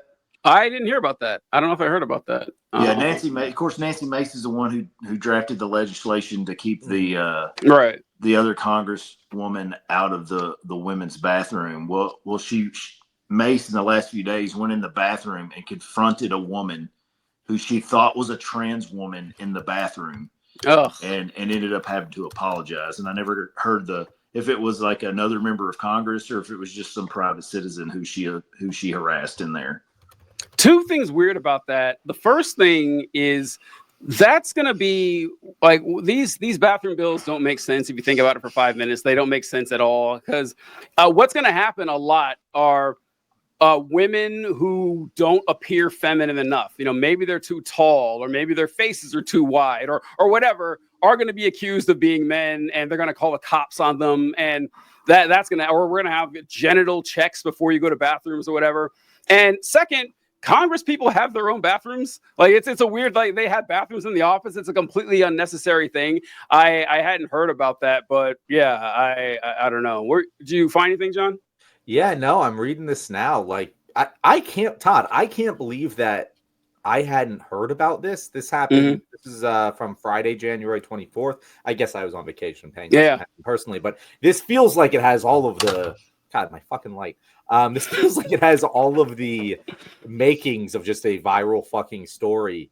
A lot going on this last week, though. Yeah, that is true. That is true. A lot going on. In a slow news week, this would have carried it. But it was her and Lauren Boebert. Oh, come Bogo, on. however the fuck you Really? pronounce This her is a name. setup. Come And on. they confronted so the pair confronted a cisgender woman in the restroom, mistakenly believing her to be the Delaware Democratic lawmaker who's first out transgender member of Congress. That's funny. They didn't just expect her to be trans. They expected her to be a specific trans woman who she wasn't. That's really funny. McBride had previously said that she would follow House rules after Johnson banned transgender people. The incident has reignited criticism of Johnson's anti-trans bathroom regulations. That's so funny. Not that they just thought it was a random trans woman. They thought it was a literal member of Congress whose picture they can look up. Like they work with this person. You know, and they're like, I think you're this person. You know what that shows? That shows how great of a transition McBride had. Honestly, that is like, oh, you actually mistaked, a cis woman for her. I would be very proud. There is actually people out there who are making videos of Nancy Mace and the transgender. I'm sorry, what's her name? The Congresswoman. I can't remember the last name. I think it's McBride. It was McBride, yeah. And they're like, of these two people, which one? And again, I'm not for making fun of anybody's appearance. We see where you're going. Yeah. But Nancy Mace is the one who a lot of people, when given the lineup of which one of these two people do you think, it's like Nancy Mace. Like, which is not cool. That's not cool. But it just shows the ridiculousness of this argument. And like John said, like you said, like, how do you even begin to enforce this? You can't. It is unenforceable. You can't. That's exactly what me and T are saying. Like, what's the joke? The joke in that situation is not that Nancy Mace looks like a dude. That if people want to believe that, fine. I don't care about that. But Nancy Mace does. And the point of the joke is to highlight the hypocrisy of caring. Like that's the joke. It's not haha Nancy Mace is ugly. Which honestly, this is the first I've ever heard of this. I've never seen Nancy Mace and gone, she kind of looks like a dude, but to each their own. She doesn't look like a dude, but like if you're gonna she's taller and a lot thinner. It's like, okay, all right. If you're forcing me to pick, okay. And I like that we have a comment from I Will Trans Your Kids. The Congresswoman is Sarah Elizabeth McBride. Thank you. I Will Trans Your Kids. I wanted to. Oh God, that's great. That's great. I saw this continuation from Matt Walsh and everything about this Nancy Mace thing. So another favorite person on the show, Meghan McCain, has commented saying that Matt Walsh went too far. Once again, Todd, I saw the eye roll or whatever. Meghan McCain, I've said this about Ben Shapiro, or honestly any rich conservative born to a rich family or an influential family. Even if, let's say I was born to, like, my dad was a senator or something, and I was a conservative and said, you guys need to work to get to where you are in life, I wouldn't say it out loud. I would be too embarrassed. I'd be too ashamed to say, yeah, all you folks who don't have it as good as me, you just aren't working hard enough. You would never hear me say shit like that. So the fact that Meghan fucking McCain gets up on her high horse talking about how, people need to scrap and really make it to survive is hilarious. But she jumped on Matt Walsh for his rude words to Nancy Mace, and I want to show. This entire fucking sequence. This is great. All new to me. I'm learning so much on this show. This is great. Yeah, it's hilarious discourse. I feel so bad about going on vacation. I wish I was here for all this. Have you heard about the McCain girl starting the rumors about the Obamas? Of the divorce? Yeah, of the divorce and the alleged affair with Jennifer Aniston. Yeah. Oh, yeah, that's real. Let's stick it to Obama. Let's make up a rumor about him fucking Jennifer Aniston. That's really going to make him look like a loser. That's funny too, because it's one of those things. Like, look, even if it's true, it sounds wild. Even if it's true, nobody is going to care. I mean, more than half of the adults I know are divorced. You think he was going to give a fuck? Anyone's going to care? I don't know. It's just Trump is divorced 3 times. Trump is 3 times. Yeah. So. All right, so Meghan McCain responded, this is insanely ignorant in the terms of history of transgenderism and how it's manifested. Transgenderism began and was popularized via male autogynephiles. I don't know if I'm saying that right. That's a word I've never seen before. Autogynephiles and male sex. Poop girl? Is this who we're talking about? Who? No. That's shit. I know her name, but it's not her. Poop Girl is like the gun girl or whatever. Yeah, but yeah, Meghan yeah. McCain is John McCain's daughter. Oh, okay. Oh, wait, Okay, Megan Murphy. Oh, no, Megan Murphy. Wrong person. Ah, shit. Well, I know what Megan Murphy is, but she's not Poop Girl either. Caitlyn, Poop Girl's Caitlyn something. Caitlyn Bennett. That's her name. Caitlyn Bennett. Caitlyn Bennett. I take nothing back of the shitting on Meghan McCain, but she did not make this tweet. My bad. Feminism screwed up during the third wave and became not feminism really, but second wave. Matt Walsh says, this is the lamest dodge and no one is falling for it. Feminists casually dismiss all the damage their movement has done as being part of a different wave. Tell me, Megan, which wave decided that humans in the womb don't count as people and have no moral value? What was the good wave and what was the bad one? I lose track. Once again, Matt Walsh bringing the heat as usual by saying that feminism is bad. I don't care which wave. I don't care. It's rotten to the core. And this is an argument that you'll hear conservatives say a lot, that, you know, all these pushes for diversity, they destabilize institutions. They use this argument against the military desegregating, the military desegregating back in the 40s or 50s. And they said, listen, if you bring black soldiers into white units, that's going to, destabilize the culture of the unit. And they're right. It did. The unit figured it out, right? Yeah, you're going to run across problems like that. But if you want to know if something works, look to see if the military has always been a testing ground for everything in society. It is the surefire way to see, like, bringing women in the military essentially doubled your chance to bring people into the force, and you could put them in any job that you want. Women, they put women in combat. It's like, okay, it makes sense. Like, if they can meet the qualifications, why would we want the extra bodies? Bringing, black soldiers in, it's like, oh yeah, this increases morale of the troops. It makes the fighting force more efficient and more lethal. This is how I know, by the way, that astrology is bullshit. Because if astrology were real, the military would be using it. You would have units set up. So, okay, the Scorpios work well with the Pisces. So make sure you would know everyone in your platoon would have the exact same month of birth. We would know all about this. It's also how I know magic doesn't work. Like, if magic helped us win wars, every battalion would be just full of wizard platoons. Us kill brown people, we would have done it already. Yeah. There would be full wizard platoons every single time we went to combat to help us win these wars. So yeah, that's how I know this stuff is bullshit, because if there was any truth to it whatsoever, the military would have tried it, just like they did with desegregation and with integration with women. So DJ, speaking of magic and the military and turfs, I just want to pop off a real quick Harry Potter take. That Harry Potter should just use a sniper rifle. That's one of those things I've always said. Like, why the fuck did you fight Voldemort with magic when like tanks exist? Like, it never made any sense to me. But no, it's really funny because we say this all the time. I respect logically consistent arguments more than I do a lot of fucking arguments. And Matt Walsh is making the logically consistent arguments. He is. Yeah, you got to give it to him. He's fucking wrong. Yeah, he's a bigot. He's basing it off of incorrect evidence.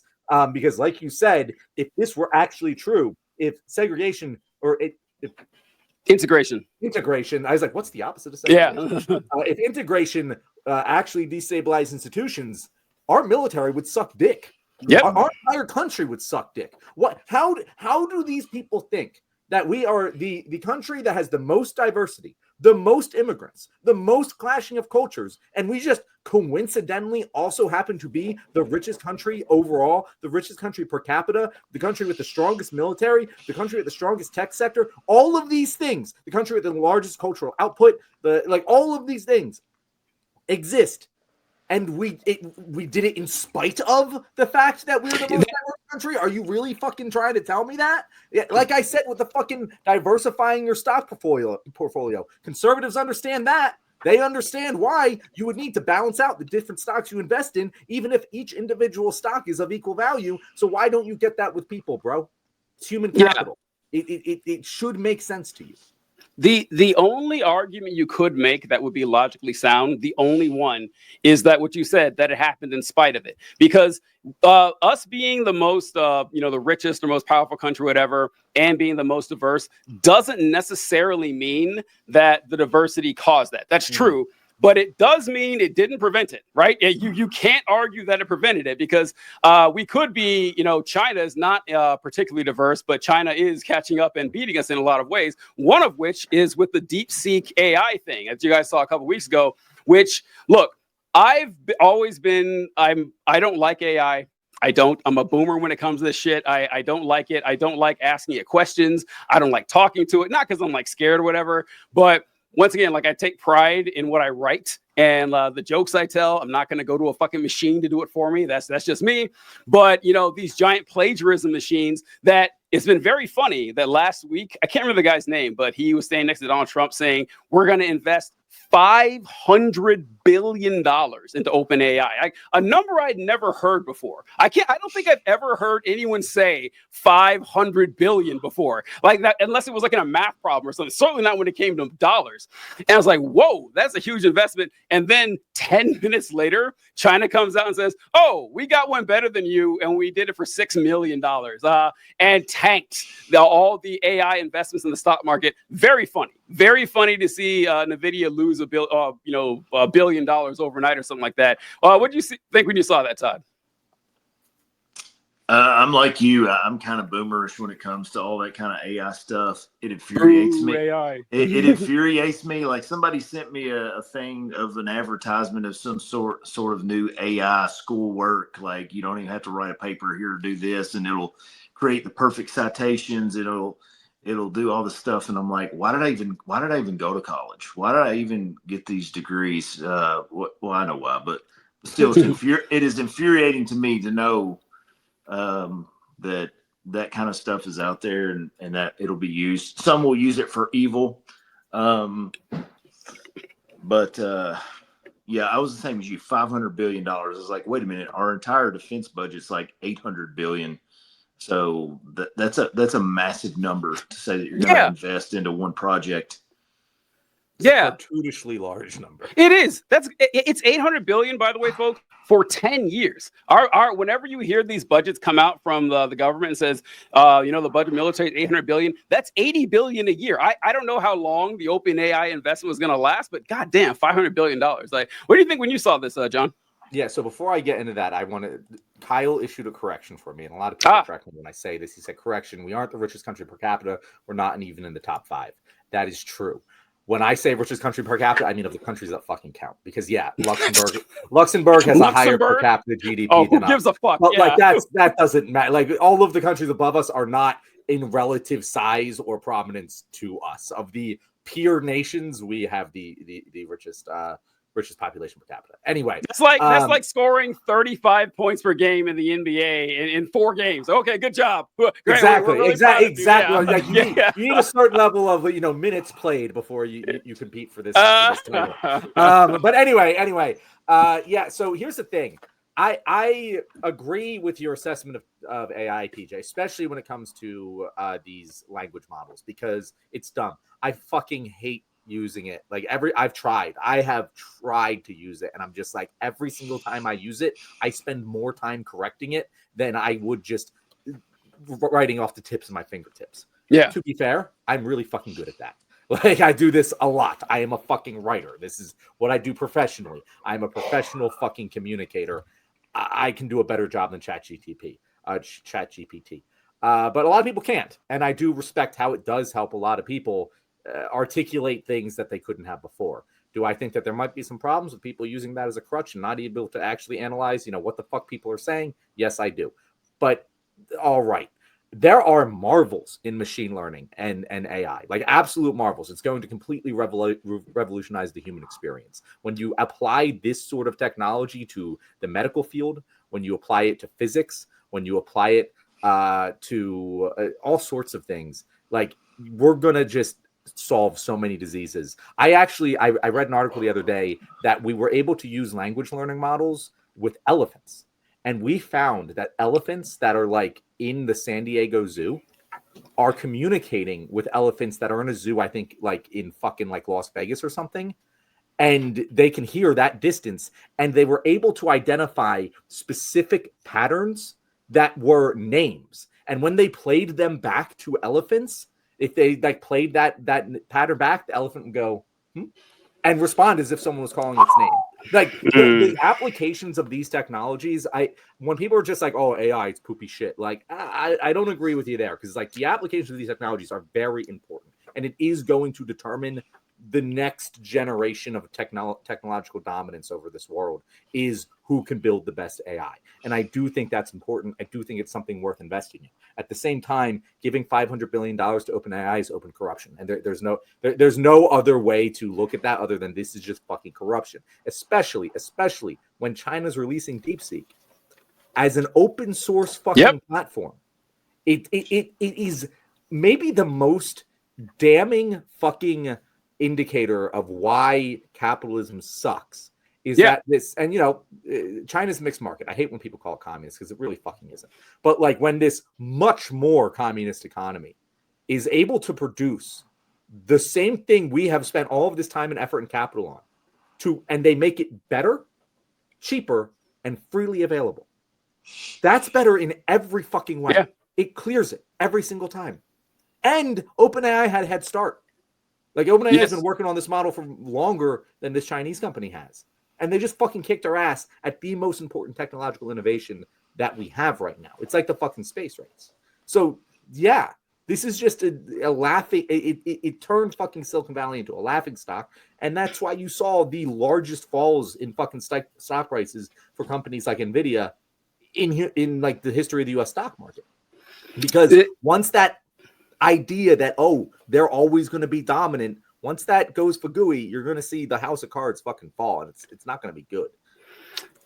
This is like, I do point this because yes, like China, if you look up the economy China uses, it's a state capitalist economy. No one knows what that means. Explaining this to people is very difficult, but it is at least in this example, like certainly with the AI model, it's much better much closer to what we would like to see. Because one of the primary arguments that people use in favor of the, cutthroat capitalism that we worship here in the United States is that competition drives innovation.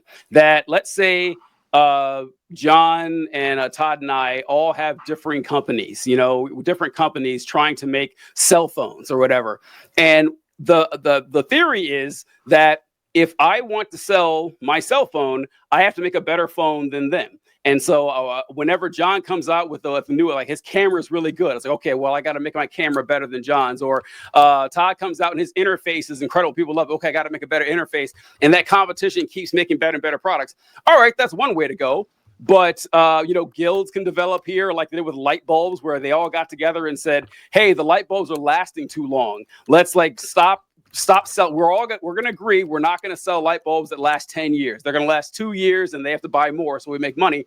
But a better way to do this, which is kind of what China could prove with OpenAI, is if, say we have 3 companies, we're all working together. Like we're all in on it. It's like, hey, I'll share the stuff that I make with you. You share the stuff that I make with me. And you know how I know it's better? It's exactly what we did with COVID vaccines. Like with COVID vaccines, people were very free sharing that information because the survival of the planet was at stake. It's like, hey, look, this is no time to be hiding shit from each other, okay? We have got to get together and share everything as much as we can, and of course we're going to patent it once we find it. But, once we get there, we're going to try to find a way to do this. But yeah, I just like, I like seeing the fall of that because the technology is going to happen. And the country that I think Sam Harris said something about this, about like what you mentioned, John, with the importance of AI and how powerful it's going to be, that once AI hits the level that we're all afraid of, like the Terminator level, where it comes from is very important, right?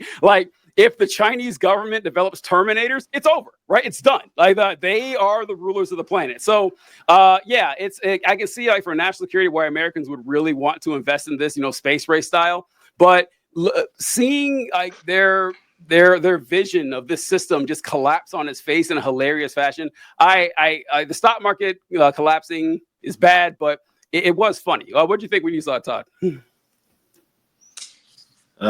Couldn't happen to a better person, really. Right? Yeah, yeah, I agree. And it is funny, TJ. Like when people see us laughing about this, I'm sure they're like, Yeah, do you want China to win the I global know. domination? It's like, no, I don't. No. That's why I'm laughing at it. That's Yeah. why I want everyone to realize that they're kicking our ass and we need to be more like them in order to win. They're not kicking our ass because like they got lucky. They're doing a better job. Like you said, if it works, it works. I don't give a shit. If and people have like said this about me with like DEI programs too, like go back to that, like, oh, if you showed me fucking evidence that a DEI program was like hurting a company, I'd be like, yeah, no, they should change that DEI program. You just haven't though. Like this evidence, this data just doesn't exist. If China's able to do it, well, you know what? Maybe we should take a fucking hint, Right, yeah. like before they just lap us. You know what it's like, John? It's like whenever we were criticizing the Democratic Party for the elections they ran and said, hey, maybe you shouldn't do that. And everyone took it. It's like, well, I guess you want Kamala to lose. Like, no, that's not what we're saying. We're saying, yeah, you could do better, right? There's nothing stopping you from adopting a plan that actually works.